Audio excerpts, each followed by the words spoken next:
Hello, and welcome to the first episode of F Train Productions Transit Talk.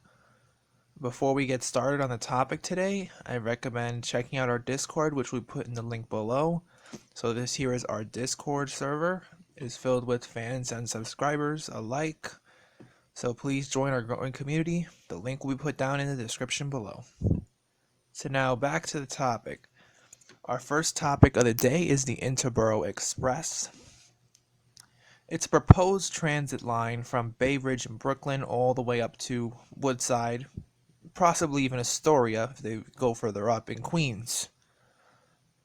It's going to connect around 17 subway lines without ever touching Manhattan, so it's going to do a much better job than what the G does. Because I believe the G should be... Okay, it's not on here, but it starts around where my cursor's at. It starts somewhere around here. Connects to the R train, then the A and the C. Then it sometimes gets a free transfer to the J and the Z when something happens, and the M. It definitely connects with the L that's already in there, and the 7, so that's definitely not 17 subway lines. Oh yeah, the E and the M as well. So that's much less than 17. So this line will do a better route, it'll do a better job than the current G line. And as you see, it runs through certain transit deserts that don't even have a subway to begin with. So you would think it's a good plan, and it is called the Interborough Express. But you see these tracks up here where it says Jackson Heights. Those tracks continue and meet up with the Northeast Corridor. And it goes to my home borough of the Bronx. Yes.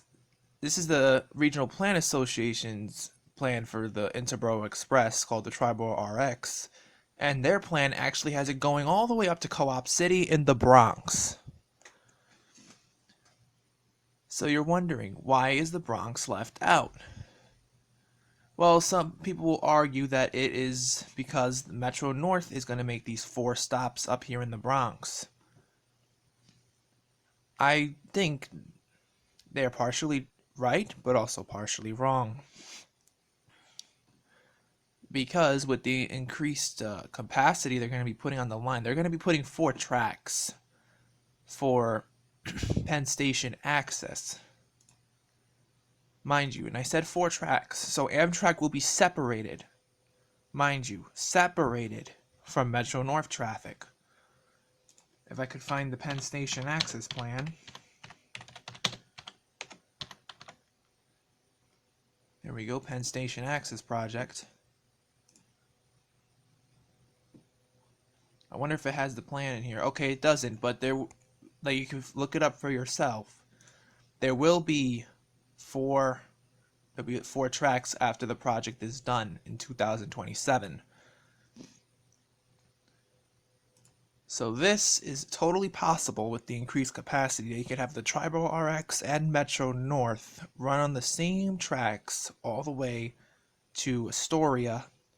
And yes, there should be a stop at Astoria, maybe for interchanges. Maybe you could have that be the northern terminal of the Triborough RX, or in this case Interborough Express, and have a transfer to the Metro North to go to the Bronx. This, in my opinion, will probably be the best way to do it.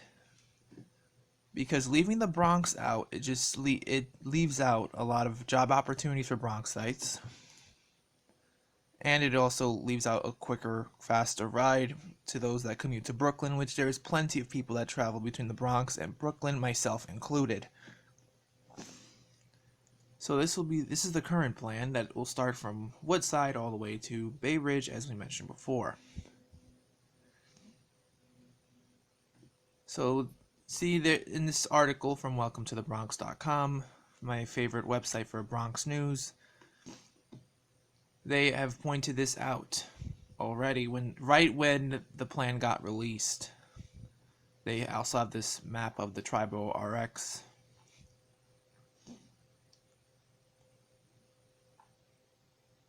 Now, honestly, I share this opinion myself. By cutting out the Bronx from the original 24-mile planned route of the Triborough, Governor Hochul continues to solidify the message that the Bronx doesn't matter when it comes to such transformative transportation initiatives. And this is true because with the 2nd Avenue subway line, they took out the original plan that had the provision for service to the Bronx. So there will be no option for any provisions to be made so service can go to the Bronx, even though it really should go to 3rd Avenue, 149th Street. But that is a whole other topic for another video. And this is one point I wanted to point out. It continues to perpetuate structural and systemic policies that ultimately impact lower income households and households of color that would greatly benefit from reduced commutes, as well as access to employment opportunities that connecting the 3 boroughs would open up to residents. This is one argument that comes up time and time again. The Hell's Gate Bridge, which is, let me find the map, it's around this area right here. That is where the Hell's Gate Bridge is located. There are 3 tracks, and you can easily find a way to balance freight traffic, Amtrak traffic, and commuter rail traffic all at once, considering not many freights do pass in the day compared to the other services. And with Brightline in Florida, it shows that it's possible that you could have freight railways and decent, high quality, decently speed railway lines run with each other. It has been proven. So you could easily time it where you could have the Triborough RX, Metro North, and Amtrak, and freight all running at once, considering the freight is actually the least frequent of all these services. So the excuse that the Hell's Gate Bridge cannot handle the capacity, that is not true. It could.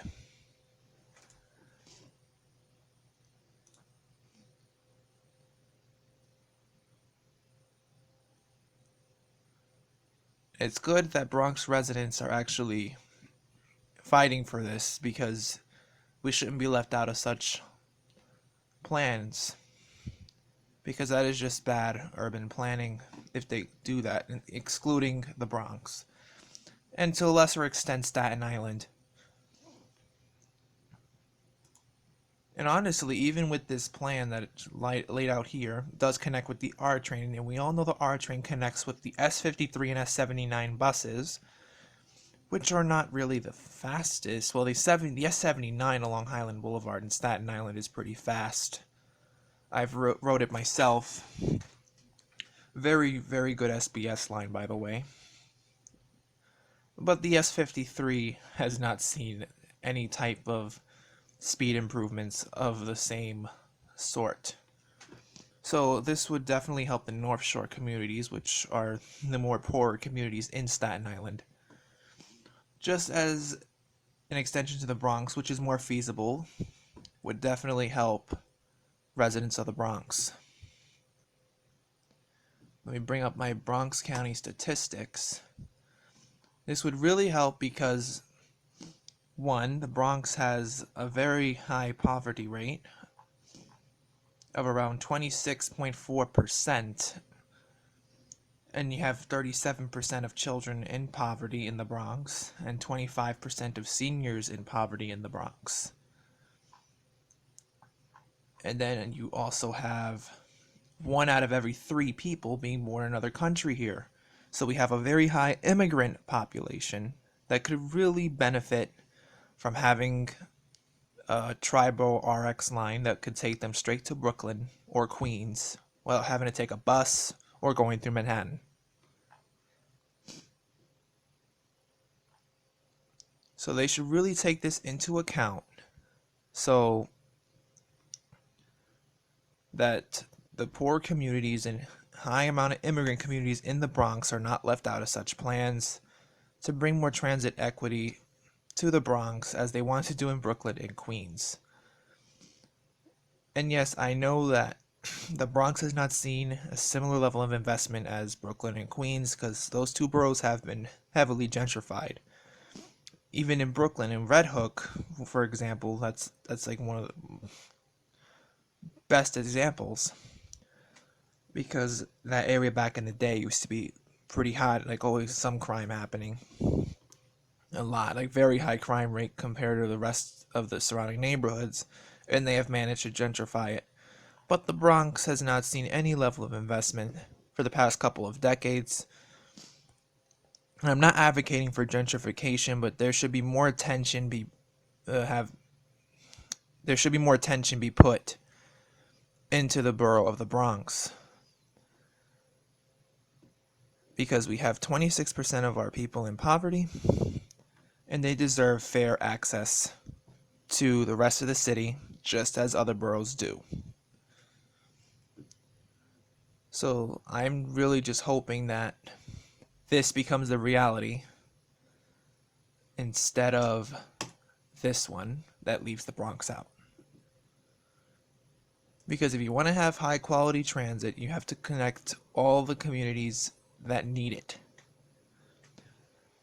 And leaving a whole borough out that has the same amount of rail infrastructure and it's actually being used out, if you leave them out, you're doing a huge disservice to the borough of the Bronx. So that was pretty much all I wanted to speak about for today. That was just basically a Bronxite's reaction to the whole plan, and hopefully you'll join me for episode 2. We're going to be staying in the borough of the Bronx, so stay tuned for that video, and I'll see you guys next time.